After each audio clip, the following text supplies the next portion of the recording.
gamba munno kigozi atuuse sawa yonna. Kale leo tugenda kwogera ku kye tuyita rental business. Mwe mugiyita business naye to me it's not a business. Era ira kunnyonnyola oveewo ng'otegedde nti eno si business. To beginners, njogera ku ba beginner, soogera ku babede abaakolamu nedda, njogera ku beginner gwe nange kubanga ffera tukyali ba beginner. Okitegeera? So weetaaga okumanya ebintu bino by the time woonaatuukira okutegeera kye bayita ssente, how money works, ojja kukola ki? Ojja kuba mugagga fugge.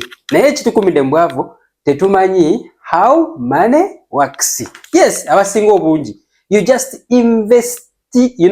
invest ignorantly, lack of knowledge. So ekisinga okutukuba mu kazannyo kano ke bayita ssente, omanyi money ffe tukayita is a game of money. Lwaki bakayita kazannyo? Nga bw'onaazannya amatatu, ssente ziringa matatu. Yes, naye asinga okubala, asinga okukozesa obwongo kubanga mwenda mubatemula oba tulaba kaadi ya munno, naye wabaawo omuwanguzi oba nga balaba dayisi. Kitegeeza ki? Kano kazannyo ka bwongo. Osoma kirayant wo, osoma opponent wo gw'oli mu kuzannya naye n'omanya nti bw'aleeta kitiiyo, kitegeeza ayina ebya bbulaaka bingi, either ayina kamuli oba ayina ebitiiyo bingi. Bwe kasoma olaba ng'aleeta bbulaaka ng'omanya ayina kyabala, either ayagala kunsala, kasotandika omulaba nga ajjamu zikyuzi zijje, omanya obwongo butandika okugamba tabanga agenda kunsala. Okitegeera? So kaba kazannyo, kati ne ssente kazannyo. Abantu bangi nnyo balemereddwa, not because nti tebalina magezi, no. Abantu balina amagezi naye it's because balemereddwa okutegeera akazannyo ke bayita ssente. Ssente is a game. Yekka akategedde yagenda okukawangula. Okitegeera? So okuwangula kano akazannyo tukozesa vehicles nyingi. There are a lot of vehicles that can lead you. Fena tukozesa vehicles anjawulo naye nga aim yaffe eri emu. Is worth bugagga. Teri agala kuba mwavu tebakikulimba. Buli omu anoonya bugagga. Ne vehicles zetukozesa ze zitutwala mu bwavu, in poverty or in riches. Okitegeera? Vehicles zetukozesa, the vehicles that we use, ze zitutwala mu bwavu oba mu bugagga. Kati wowe ozannya akazannyo kano ke bayita ssente, manya vehicle ki gye nkozesa. Vehicle ebanga mu mmotoka egenda okutwala mu destiny, nti buli omu akozesa vehicle ey'enjawulo okutuuka mu destiny gye twetaaga ze ssente. Tetugenda kuyitira wamu, no. Naye engeri gy'ogenda ozannyamu kaadi zizo, remember tukugambye this is a game, meaning tuzannya kaadi zi matatu. Naye asinga okubala akazannyo kano nti osala munno nga tomanyi nti oba ayina ntono oba ayina nnyingi. Ogenda omusala nga gwe oyina ennyingi, meaning akazannyo kakulemye okubala. Oyinza omusala nga gw'osigazza ntono ate yakyalina bbege oba bbiri oba ayinamu guccu, n'omuba matatu n'omusala. Kitegeeza obaze akazannyo ko bulungi. Kati mmwe abasinga akazannyo mukazannya bubi, mukazannyira wano. Beginners, nze omu ku bantu abali bakkiriza nti this is a business. Okitegeera? Era when I went to Kyeyo nali ngeze ku Kyeyo ng'ekintu tte kuzimba mizigo gy'abapangisa. Naye time goes on. The more gye ngenze nga neggulawo mu kutegeera, the more gye ntegedde ne nga hano nali musiru, you know? Nze ngamba hano nali musiru.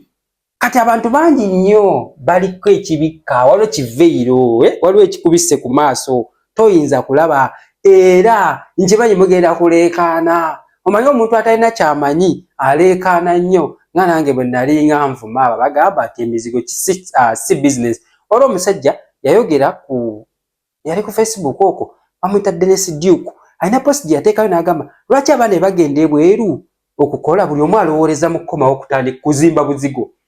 N'agamba rentals is not a business. It was way back in 2019.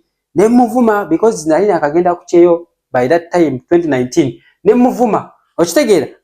Namuvuma ne mwita motivational speaker ne nga beeyogeza nnyo biki. Naye ekyamazima as time went on, after a period like 3 years, nentandika okutegeera kisente kyeki through intensive reading, okuyita mu kusoma ennyo, okuyita mu classes financial literacy whatever nenziguka amaaso nengamba abagagga nga batukolako ssente mu butamanya bwaffe out of our ignorance.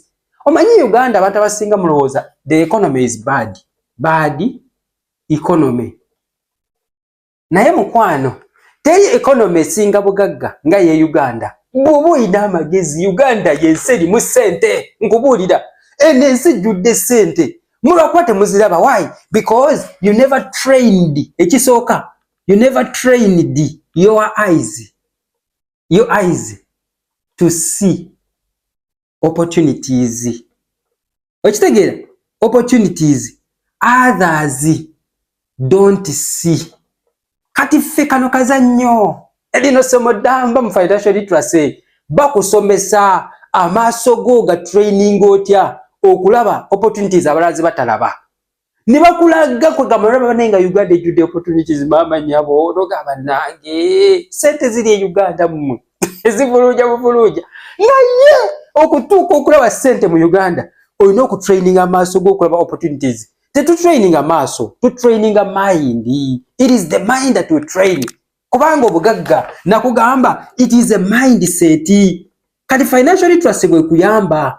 Financial literacy egula mind yo. Nti ebintu byobadde omanyi obikyusa n'okola bawutani. N'olaba ate engeri abagagga gye balabamu. Gwe lwabuuza lwaki abagagga bagaggawala nnyo mu economy embi gye wandirabye ggwe ng'olaba mbi. Abagagga babatendeka okukola ssente when the economy is bad, when the economy is good, wonna bakolerawo ssente ne weewuunya. Lwaki? Mindset. Batendeka mindset eno kola ki? To see opportunities abaavu ze batalaba. Lwaki? Abaavu bajja baba complaining. They always complain because they are pessimistic for the future. Bano bali pessimistic for the future abaavu. Ate abagagga they are optimistic. Bo balaba advantage, balaba opportunities zokka. They don't complain kyekisooka. Teri mugagga complaininga. Era baavu bolaba mu kamera banaye Museveni tuyambe government where are you? Ebyo baavu. But rich people they are always optimistic. Bo buli wamu bakolerawo ssente. Whether the economy is bad or the economy is booming, Rachi, mind is prepared. Mind baji preparinga. So you need these classes, I tell you. Ozetaga. Zokaze zikubula mugo kulaba. Okitegeera? Kati oli blind era ogenda kulekana. Olaba? Waliwo difference. Waliwo difference wakati w'obucupa buno bubiri. Kano kalaba? Kana kacupa kakalu temuli yadde otuzzi. You see? Kano kajjudde amazzi. Naye kati kankulagemu difference eriwo. Okawulira? Kano kakuba kelele mungi. Kakuba kelele mungi. Ako kamu. Ne wabaone kano. Okitegeera? Nti tekavaamu nnyo noise ali awo bato tokawulira na noise wako. Naye kano kalinga kabaati. Kati ye muntu nga mukalu. When you don't have anything in your brain, obera boti. Kawa kale kane era bongera tekawo comment. But motivational speaker. Ne, the business. Tira cha kurenters. Kano. Kale kana. Bono buchupa empty tins. Na yeba no. Babera bali wadi balinga. Babalaba. Ete abera wali na achirika wati. Na balaba mu investinga. Nagale banaye banani abaloga. Okitegeera? Ani abaloga? Lwaki? Rentals is not a business. Tutegedde akazannyo ka ssente kano. Nti olina okumanya how the game works. Akati labayo. Rental is not a business. Why? Because bwe tuba tutunuulira kye bayita business. Business erina okuba ne kye tuyita income return or capital return. Capital return. Yes. Teri atandika business n'atatunuulira capital return. Kyeki? Ntekamu sente zange zirina okudda. If I invest 20 million in my business, nina okuzirabako mu kye tuyita liquid cash. Liquid cash. Kati kizibu nnyo okuinvestinga sente milioni 2 mu mizigo noddamu n'ozifuna mu kye tuyita liquid cash. Impossible. How? Hankwe ekyokulabirako. Nze njogera level etandika eyaba beginner ozimbye obuzigo butaano 5 singles okitegeera 5 singles buli kazigo ka mitwalo 10 100 Ugandan shilling ye rent meaning bampe mitwalo 5 500k per month zino sente okuddamu okuziraba zine n'abiri gano ge wateekamu kizibu tolizirabako mu kye tuyita liquid cash bugenda babukomawo little capital little gain ate nga waliwo obumwa bungi buzirinze akana kalwadde kuziri okwo emmere okulya biri okwo nze mbawulira abaana mbawulira bangi nze kangende ku kyeyo ne wenzimbayo buzigo bangoba busatu bumala okitegeera kati yo mind eyo bwetyo goals zizo you don't have goals of life toyina biruubirirwa lwaki you are just a mediocre in life gwe obulamu kasofu nekyokulya olowoozo obulamu bukoba ku kyakulya my dear life is far beyond food abantu abasinga yawoza kimu nze kangende newenzimba buzigo obwa nenfunako akazigo kankamu akokweba akakowenteko oluba nze kiba kiwedde as if ku mubiri gwe oluba lwelusingako obunene mbuwe naateeka oluba lwelusingako obunene butalowooza tuyige okulowooza tuyige okweggulawo tulabe mu kye tuyita wider view waliwo akatabo bakayita how successful people think mubawa musobole okukolaki musobole okugenda mu bunoonyi mu busome kwebuli genda ku Google kateekemu how successful people think oteekeko pdf bajja kakuleetera ka John C. Maxwell bajja kakuleetera okadownloading okasome ojja kulaba abantu abali successful mu bulamu balowooza batya bajja kulaga nga for them obulamu bwabwe tebubeera myopic tebalabira kumpi bayina kye bayita wider view when they think about the future bakola ekintu ekinene ekigazi olwo n'akatabo bakayita awakening the giant within you ako nako ka Robin bakayita awakening the giant within you muggwe mulimu naggwano gw'otamanyi muggwe okimanyi tino ina potential ekola ebintu ebinene byonna byeyagala mu bulamu byonna obisobola abantu abakola ezo ennyonyoza bakikyafa kuki they had potential basooka kulowooza tebalowooleza kumpi nga ggwe kikangende nkoleyo obuzigo bwange busatu mpumule no baalina ekifaananyi ekinene ne bakituukiriza abakola ezo emmeri ez'amaanyi because abeera n'ekifaananyi ekinene mmwe abantu ababulijjo mu bye mulabanga ebitasoboka nga ye kuyiye kisoboka lwaki teyegaddeewo eri okumanya teyegaddeewo eri okulowooza okitegeera era abakimanyi buli kimu kisoboka so obutabo genda obusome bujja kukyusa obulamu bwo n'engeri gy'obadde olowooza gy'obadde olabamu ebintu kaakati tubadde tukyali kwonowa obuzigo obutaano talina goolo mu bulamu agenze ebuwarabu kankulage contract ya myaka 2 year contract ovuddeyo n'obukadde 15 15 million ekinene nnyo sinza ku busente bwe bakolera miliyoni 10 neeza zonna zikutte yadewulira kikutwalidde emyaka 2 ogiraba wazindaba 2 okukola miliyoni 15 zino with sweat a lot of hard work mu maanyi amangi kubanga mwe babalimba olwo ne yakomenti ngaawo hard work plus smart plus both equals success guys ebintu ebikyali bya hard work no way enensi kati we yatuuka tekyaliko hardness tebikyali kukola nnyo abantu abakola ennyo batuyana munensi basasulwa ennyo but people who work smart ensi kati etambulira kwano ekiri wano mu mawayo kyekigenda okugagawaza work smart kati working hard kinene kyali mu kyetuyita industrial age omanyi ensi ejja developinga twalina kye bayita industrial age mu industrial age balimba abantu bakwata obwongo bwabwe nti balina kukola nnyo okufuna ssente lwaki kubanga industries bwe zaali zakamala okufomingawo muwaso mu America nga batandise bakamala okufuna independence mu around 1776 batandika okukola industrialization kiva nti slave trade abaddu babakwatanga babatwalanga mu America kola mu shamba zaabwe bashamba boy whatever working hard was the game of the day.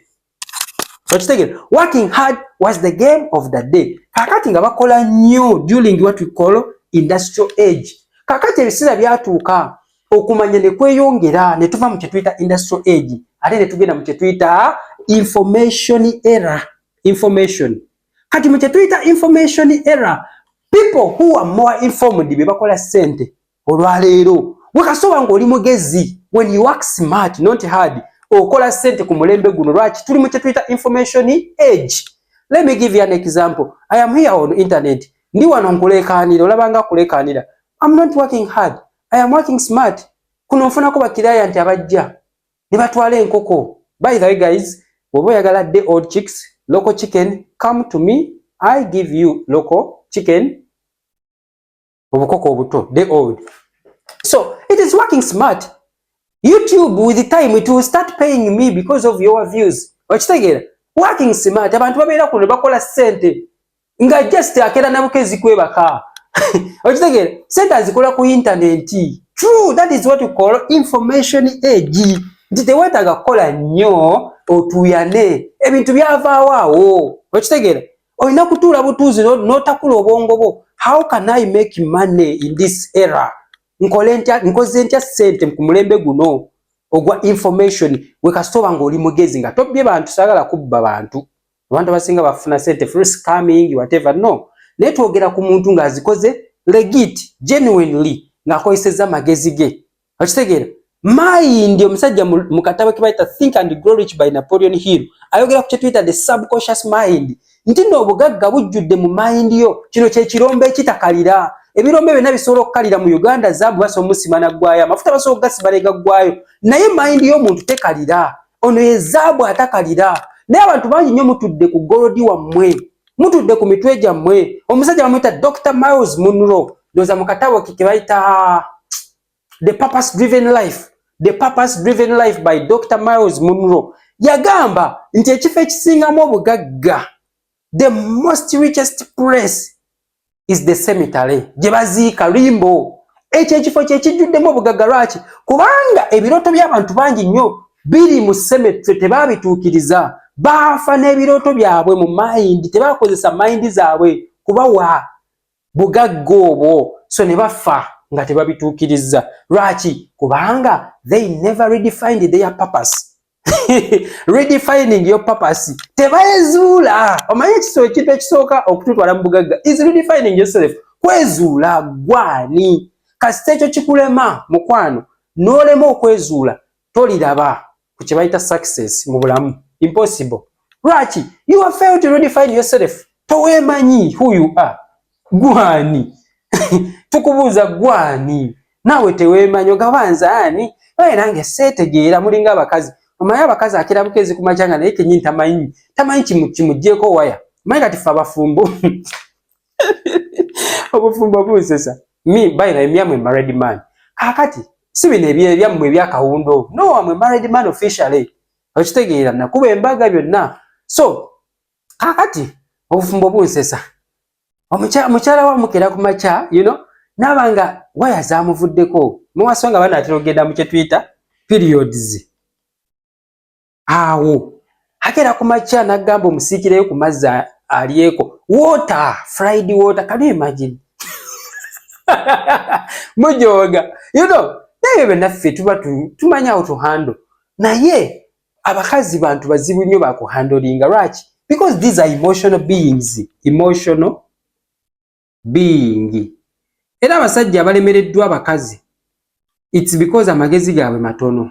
Amagezi g'abasajja abo. Kubanga bana bakazi, Katonda baakuwa obwongo gwe ng'omusajja ng'omutwe, you has the head. Kazi tasobola kukulema. Naye olw'okuba nti bategeera nti abakazi, these are emotional being. Okitegeera kyova ngamba nnyo abantu. Bw'oba oyagala okutegeera ekitonde ekikyala, soma akatabo ke bayita Women are from Mars, Men are from Jupiter. Aka katabo kalungi nnyo. Kajja kulaga kye bayita omukazi, kajja kulaga kye bayita omusajja.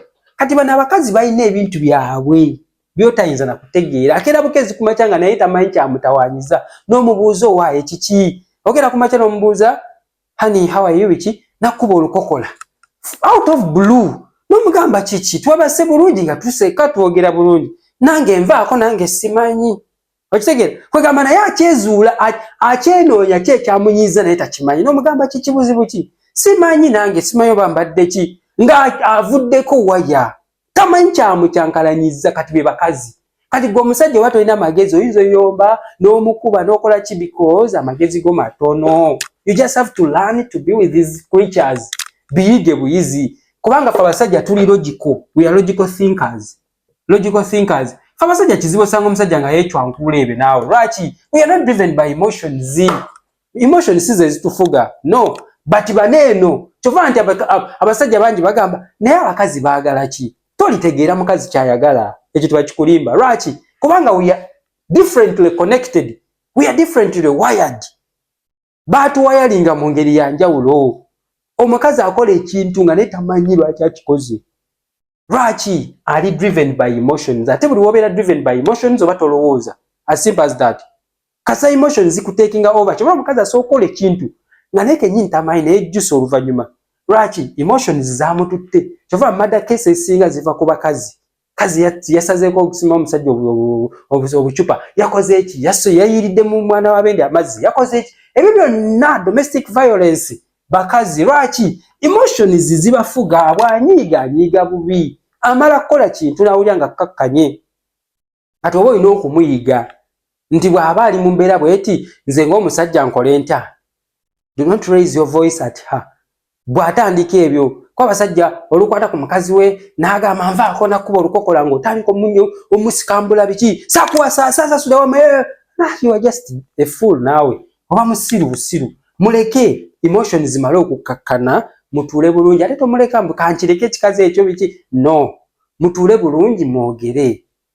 Abakazi baagala nnyo balemerako nagamba simanya ekintu nigwe continue mulemereko mugambo bugambo bulungi paka wana kakkana kituuka kiyitawo buyisi kiyita mu lujja ekyo nga kivaawo nga muddamu ate nga mukola ki nga museka ate nga akwetondera nadi nange simanyi naye kindiko manyi amasenga yanfuuyira emmindi balina ebintu byabwe ebyo musima mama muto bwatwe batugamba simanya nga yatukunamira sima excuse me so ebiriyo ebyo akati mbadde nkyabagamba 2-year contract ogenze buwala bwoko tuyanidde emyaka 2 of hard labor mbadde nkulaga nti okukola ssente sikutuuyananga mwe mulowooza kati omuntu omulalu yave buwalabbu n'akwata obusente bwe buno bambi n'agenda n'azimbayo obuzigo 3 kubanga okuzimba akayumba nga single room etegerekeka bakuwemu 15 ogenda giteeka miliyoni nga 7 miliyoni nga 7 ka single room akategerekeka kalimu ka tiles maybe mulimu akanaabiro miliyoni nga 7 kati ozimbeyo bulumu 3 kale katugambe 3 rooms miliyoni 21 okitegera wano okubye emyaka 2 n'ennyumba tewedde tekuli na ttaka nno tetunaba kubala poloti nze mbaze nti poloti ogirina okitegera ozikutte zino zitaddemu ozimbye obuzigo 3 bakwadde emitwalo 15 buli kazigo gye mitwalo 45 kani imagine emyaka 2 nga ngenda kukolera mitwalo 45 investment yange ya mitwalo 45 amwayoke kitegeeza akazannyo ka sente kanemi. Yes, you have invested.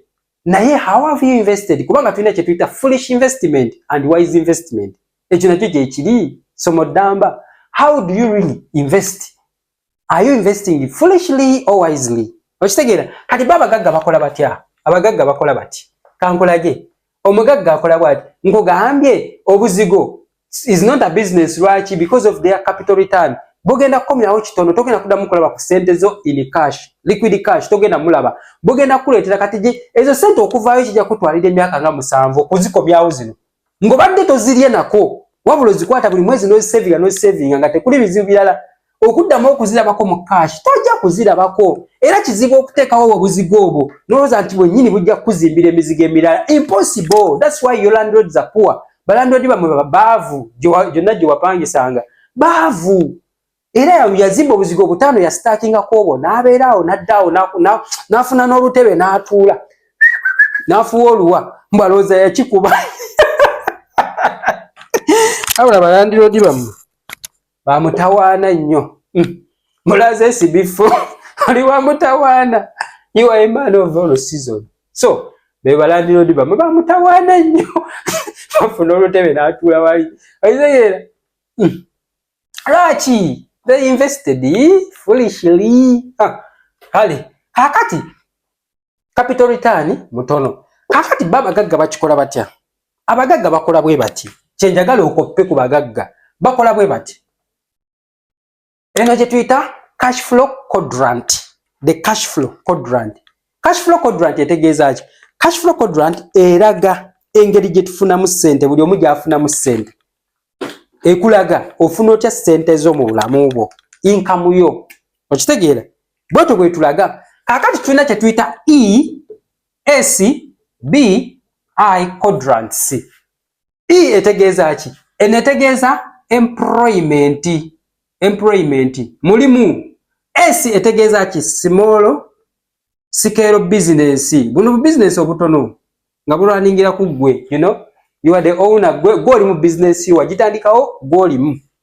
B etegeeza ki? Business ennene oba ze tuyita system.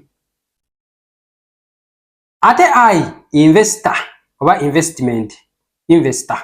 Kakati abagagga bakizannya batya? Abaavu bakizannya bwe bati. Omwavu kye tuyita employment, ali ku kyeyo akola. Sente zafuna azza wano ku mizigo. Rentals. Lwaki? They want to play it safe. Bano bayita ba play it safe this side. And the left hand side of the quadrant and the right hand side of the quadrant. Bano, they are not risk takers. Not. Tebarisikinga lwaki? Buli ayagala okugenda mu buzigo, obwongo bumugamba munnange era mubeereyo nga mwerimba. Sebe Uganda business ogitandika negwa, government ekulemesa. Nyonyo mubeereyo nga mwerimba. Obuzibu mutambula nnyo mu WhatsApp groups zimu. Mulaba ebintu bingi nnyo ebibamalamu amaanyi. Kwerimba. You are just lying yourself, okay? Bamusya business nga nyingi ziyimiridde. Kakati wano mubeera mu kwerimba. Lwaki? Kubanga mukimanyi tibotandika business egwa. Mindset yakikwata. Era mu byegambe eyo bakadama mu group zammwe. Totawaana bigenda kukulema. Nawe n'ogenda kwebyo. Woba oyagala munaye ssente gy'ogirabako, teeka mu buzigo bwo. Nze abapangisa bange oli bw'alema okunsasula ng'omulala ayingira. Byo mbeeramu, mbeera mbeera mu bwavu bbanga lyonna. Rentals, employment, ali ku mulimu. Salary wamufuna, n'asaving emyaka 2, bonna ng'abukwata ng'abuteeka wano. Ensente zaatobedde emyaka 2, azikwata n'aziziika wano. Wano oba oziise ssente zo toliddamu ziraba tibakikulimba. You never see it again. Ekyo nkikubuulira, toliddamu ziraba n'oziziika. Kakati bana ba small scale business nabo yali employer somewhere n'abikoowa. Muvudde Buwarabu bikoowa ngenze kantandikewo ekintu kyange newe naba nfuna omutwalo ogumu banayenze. Wakiri ka business kange oba kangoye boutique oba najja wano. Small scale business go running bu shops buduuka bichebe webito kutunda bugoyegoye webito small scale. Era naye wafunayo ka center savings addukira wano. Okitege kakati omuntu omugezi atya abagagga rich babeera wano. Rich people, they do what we call, they implement businesses, systems. Bano bakola systems. Business nene. Kakati banene abali eno employer quadrant ne bajja ne baworkinga for the business, ne bakolera business yono. For example, employment, oli mukozi employee somewhere, oli musomesa. Ono wa B side agenda kukola essomero school. Ya agenda kukola essomero katono employer quadrant ajja akolere essomero lino system. Okitegeera ajja agikolere. Bano batandikawo companies.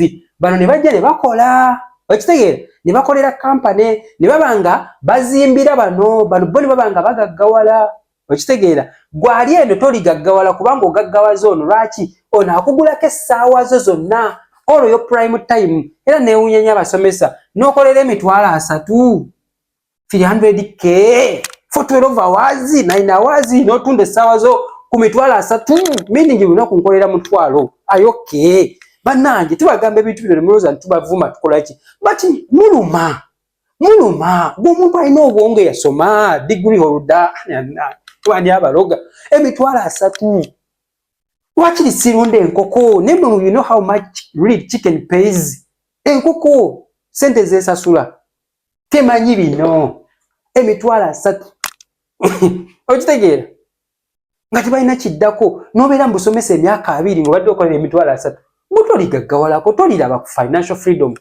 Kakati bano bo basomesa banani kibi byonna ne bajje ne bakolera bano hotels biki businesses ez'amaanyi business systems eziyimiridde va ku small scale togera ku systems ne bazikolera. Kakati ono business owner yakola atya? Business owner bw'amala ofuna sente okuva mu business ye, sente zino zafunye zajja wano na investor investinga esente ze bafunye nti tugambe mu mwaka afunye obukadde 5 ng'amagoba 500 million Ugandan shilling profits. Kati bano mufo ky'okwata sente zineno azitereke kwa account kiki kyakola? Akola bwati sente zino za transferinga n'ateeka mu mizigo na investinga mu mizigo sina buzigo mu apartment. Okitegeera lwaki? Kubanga aina system emuwa sente kyetuyita pipeline. You have to create a pipeline. Kati waneno oba toyina pipeline when you are trying to fetch water using a bucket ngogenze wana mbuzigo, you as an employee, you as a small scale business buli kasente ko jeri mu small scale okateeka ate mbuzigo niwacho wani kutezi in small scale business no investing mu business nene business yo nekula nga it is a very big system. No creating a system nene than obera mu ka small scale. Okitegeera creating a system nene ekule eberenge inane branches ezenjawulo otayisadi weya jikuze fuke system nene implement a system nga nene gegenda ku employing abantu bangi. Okitegeera bw'omala jafuna sente nyingi kubanga business owners babira na sente nyingi, business eleta sente nyingi, business egumidde eleta sente nyingi. For example amasomero, hotels bikyebyo webityo amabalaga ag'amaanyi bireta sente nyingi return banene. Kati bw'amala ofuna sente ate n'aziteeka wano mu investment n'azinvestinga mu fatto ziteeka ku account. Okitegeera so si nti ate asooka ku investinga mu buzigo mbwate obuzigo ne bumuwa business kizibu ekyo kizibu ku bigina yenna. Okitegeera kati nze omusajja yansomesa bwati yandaga bwati abagagga bakola batya sente yandaga kineeno nange navaawo neewunyiza yaŋŋamba bwati nti nno abagagga akazannyo kaffe kali bwe kati nentuula mpulirize n'aŋŋamba nti bwe mmala okukola system yange ne mmala okuimplementinga system era ngamba bino mbikugamba because you are my friend oli mukwano gwange sande bikugambye these are the secrets of the rich. Kati byenkugamba nze omanyi siri selfish by the way njagala nnyo abantu bange ne bategeera siri selfish n'omulongo ogumu kwate okubyesigayiza tekinyamba ate gwe kiba mbikuwa kikuyamba nange kiba kikola kiba kinyamba kubanga wembeera omugagga bw'omu mujja kututta abaavu nga mulina ettima mujja kutuloga you know.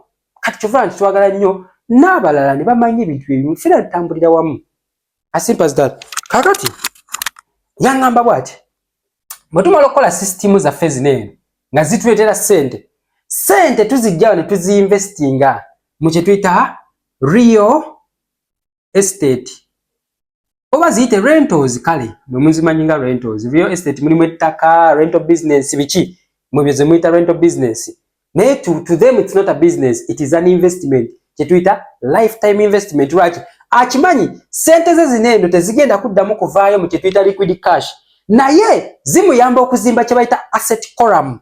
Assets ng'alina assets nyingi. Lwaki? Kubanga the system essaawa yonna esobola okugwa business zigwa bulijjo, management esogikuba neegwa completely, amasomero gasiiba gagwa buli kimu, hotels ne zigwa, business enene zonna zisobola okugwa, company neegwa.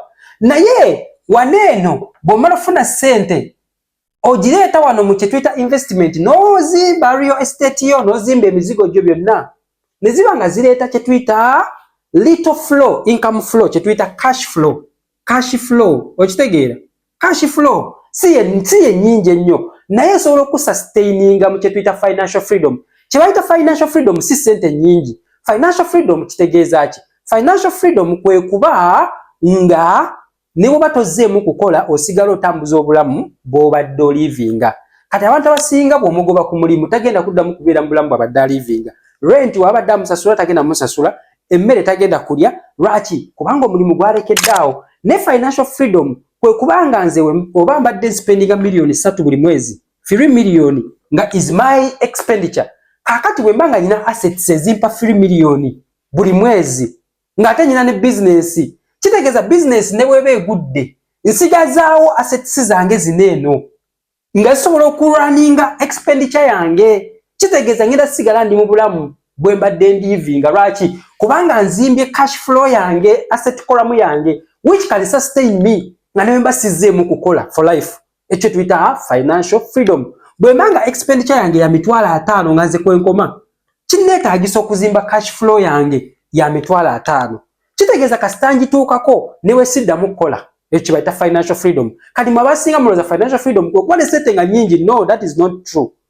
Financial freedom ze sente z'osobola z'ospendinga buli mwezi. Kasita obeera ng'ofunye ebintu ebisobola zikuwa nga tozzeemu kukola. Not salary, tetugamba salary earners, no. Naye tugamba cash flow okuva mu assets zo, asset column yo, ng'esobola okuprovidingira ezo sente z'ospendinga buli mwezi nga tozzeemu kukola. Ekyo bayita financial freedom. Awo wanika ogambe I am financially free.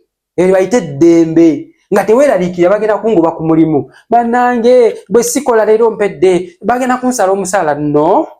Bwe leero bannaye omutwe gunnuma Omwarabu bannaye bamugambe nkooye. Nga lwoba tokoze madamu azisala. Ebyo tonna bakutuuka mu financial freedom. Kakati abagagga nkunnyonnyola engeri gye bakola ssente. Kakati bw'amala okukola ssente mu business system ye, kikyakola ssente zino ng'azireeta mu investment. Tuziyise emizigo. As an investment, azimba kye tuyita asset column ye. Okitegeera, ajja wano mu kye tuyita rentals ng'ateekawo emizigo. Alina million 5 ze yakoze at the end of the year. Ya plan ye. Profit we million ziri 5. Kakati million ze bizine 5 azikola atya? Million 5. Ze tulina nga profits 500 million. Agenda kukola bwati, agenda kuba plan amayeti neetaaga okuzimba emizigo, maybe buli room oba studios ze tuyita studio apartments, studios neetaaga sente meka? Tineetaaga obukadde 700 million. Okitegeera? Wemba neetaaga obukadde 7, ninako meka? Nina 5. Owulira? Ngo nina 5. Bwe mba nina 5 kitegeeza ki? Ngenda genda mu banka. They go to bank. Okitegeera? Mu banka neewoleyo obukadde bumeka? Obukadde 7 kubanga neetaaga okuzimba ennyumba za bukadde 7. N'agenda mu banka n'afuna loan ya bukadde 7. Owulira? Remember ina assets zaso okusingayo mu banka. Yakola dda. Is business owner biki? Alaze system nyina business ekola biki? Abo tebabalwisa okubawa loan. Nego mwavu gugu balwisa gendo kakasa nti nona isasula leta chairman disima biki. Leta biki bane ne bakwezunza. Bagenda kuwa obukadde 2 naye n'ozunga okumala wiki na. Naye baneno system zibeeyimirira. Gwe kasaba kimanyi nti business man, you are business owner. Tebakulwisa mukwano. Okitegeera? Kubanga business yo gyoteekayo ng'omusingo. Tinyina company noteekayo. Okitegeera? Kakati afuna million 7 already inako 5 bino. Nga capital wafa agenda okuinvestinga mizigo. Kati zino sente azikwata. N'amanya nti zigenda beerawo nga kye tuyita backup plan. Okitegeera? Backup plan yange ya million 5. In case sente zinnemye. Kati ye n'agenda mu banka n'emuwa million 7 n'akola atya? N'azimba emizigo. Kati emizigo gino wamala ogizimba jo nezesasulira gundi looni. Nejigendamu abapangisa. Kati abapangisa bano bebasasula looni y'omugagga. Okitegeera? Kakati babagagga bakozesa method ki? Bagiyita OPM. OPM bagiyita other people's money. Takozesa sente ze. Tebakikulimba. Abagagga tebakozesa sente zaabwe okuzimba asset column. No! They have the system which they own. Kakati wamala okuowninga system n'agenda ate mu banka. Banka n'emuwa looni. Ku sente zammwe abaavu abasevinze. Mwe mu savinga sente zammwe. Ye najja n'azeewola. Hamu n'azeewola. Kirumira n'azeewola. n'asitula ebizimbe mu Kampala ne mugaba naye bali mu government abo olaba bebabye sente zaffe omanyi abaavu baleekaana no tabbye sente zo naye mugezi okitegeera ye akozesezza akakodyo OPM use other people's money n'asitula ebizimbe okitegeera byonna bibeera mu banka babeera mu banka ebyo ebizimbe byonna oyinza okusanga byonna biri mu banka naye nga yakimanyi rent gwe musasula ajja sobola obisasula ebyo ebizimbe okumala emyaka 2 ye n'asitula ebizimbe bye kakati sente zino ziyajja mu banka olwedde yayinawo nezi neze tazikwatako no bw'amanya nti ne miliyoni 5 agenda kwewola miliyoni 5 naye ze sizagenda okukozesa zino tazikozesa azirekayo ku account ne zibeera nga backup in case loan ekoze eki emutuddemu ziba zijja kujjuzaawo kati mmwe n'azimba emizigo gye ng'agizimbye ku loan ku sente zammwe ze muteeka mu banka ye n'asitula ebizimbe bye ne mujjamu ate batenanti ne baba nga basasula rent kati rent oyo n'amukola ki n'atwala mu banka n'asasula okumala emyaka 2 bw'amala osasula ekyo ne kiggwa ye nga yeddira wali ng'ekizimbe kifuuka kike he owns the kizimbe kati mwe mulowooza sente bazifuna batya ezinyingi they use that bino bakozesa ekira mwe muddawo ne mugira hamu proxy wagundi proxy zebanseka abantu babaye kazannyo ka sente abasajja bagaggawala seriously nga tali muna mukono gwa government ngano kati byegeza tabimanyi hamtumula bane Museveni naye bona azifuna tujja kukula bane Museveni gwe kasofuna sente esejja kwaniriza politician bajja kwaniriza lwaki otegedde akazannyo teri mugagga atalina connections mu state house whatever lwaki bali babeeguya politician abayeeguya omugagga bibatambulirako economy y'eggwanga of course balina okubamanya era balina obbeera ne bamuhoozi mbalabe nga bakola ki babonga naye biki kubanga bagagga is rich which to be guys it's not rocket science nti oba omusajja sente ayinza obba zijja mu government etumanyi simanyi naye nkubuulira methods ze bakozesa